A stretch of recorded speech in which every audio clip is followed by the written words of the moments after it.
Гали Жанәп татар жыры сәнгате дөньясында Зифа Нагаеваны белмәгән, аның жырларын тыңламаган кеше сирәктер. Үзе шагыйрә, композитор, башкаручы да, жырлары Казан сәхнәсендә яңгыраса да үзенең 30 елдан артык мәркәзгә килеп, иҗатын үз итүчеләр белән чырышканы булмаган. Гомер бәйрәмен 55 яшьлек юбилеен фикердәшләре белән үткәрүенә шат. Бер көнлек иҗат сәфәре вакытында Зифа ханымга Татарстанның атказанган сәнгать эшлеклесе дигән исем бирелде. Зифа ханым Митир Шәрипов исеменнән сәламәтлек иҗади уңышлар теләп, сезгә шып кеп. Зур рәхмәт. Концерт башланырга 1 сәгать кала ук чәчәк бәйләмнәрен китерә тордылар. Бу көнне Казанда Зифа Нагаева иҗади сәфәрдә булды. 6 яшьтән кулына гармунын алган Зифа ханым Башкортстанның Гүнәр авылында туып үсә. Музыкаль белемгә ия, шулай ук психолог һөнәрен дә үзләштерә, иҗат диңгезендә гизә. Ул Казанны татарның йөрәге белән тиңли. Шушы җирлектә басып йөрү изге җир дип таный белү минем өчен зур бәхет Казанны. Шуңа күрә дә бик нык дулкынланып килдек. Артистларыбыз белән менә бу минем юбилей концертларын тәкъдим итәргә.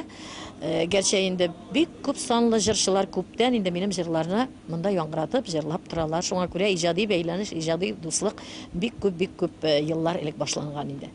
Зифа ханым 20 ел Башкортстанда Шәрык, соңыннан Юлдаш радиосында эшли. Татар сүзен ишетсәм дә шуны күңел кесәсенә салып алып кайтып китәргә тырышам.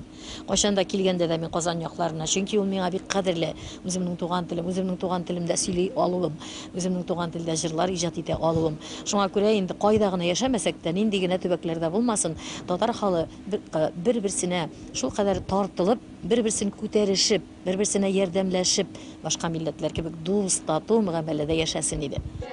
Чыгыш ясаучылар Зифа ханым Нагаева үрнәк ана, үрнәк дәү әни дә диделәр.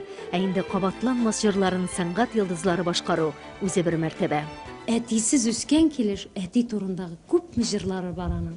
Әгәр әтиле булган булса ул, белмим нинди җырлар язган булыр иде. Аннары мин дә өстәп кенә әйтәм, менә көн кадагына суга торган җырлар. Менә бүгенге бу талчык заманда безгә ярату, бер-береңне аңлау, мөнәсәбәт, бер-береңә ихтирам, ярдәм итү, менә бу нәрсәләр аз гына аксый, ә менә аның җырларында бу зур якты чагылыш таба. Ике республиканың да уртак байлыгы дип әйтерим. Ул безнең илчебез. Ул менә шушы безнең дуслык күперләрен ныгыта торган шәхес безнең Зифабыз. Шуңа күрә дә мин аңа чын күңелдән рәхмәт әйтәм. Менә шушы олы юбилеенда әлбәттә инде менә шушылай зурлап республикабызның, Казаныбызның иң матур залларының берсендә менә шушы юбилеенда катнашуым белән мин бик бәхетлемен.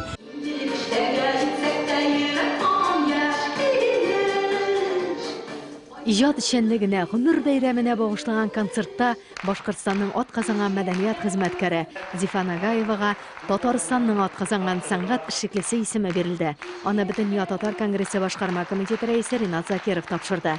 Мәхәббәт билгесе булган зәңгәр шәл дә бүләк ителде. Татарны татар итеп зурлый белгән Алиха затка чын йөрәктән чыккан теләкләр, бүләкләр, чәчәк бәйләмнәре шактый күп җиткерелде. Сөйләү сәләтенә ия булган татар кызы рәхмәтләрен белдереп, алда да әле бу юнәлештә эшлисе диде. Гали Жанәп сәхнәдә исә Зифа Нагаева иҗат иткән җырлар яңгырады.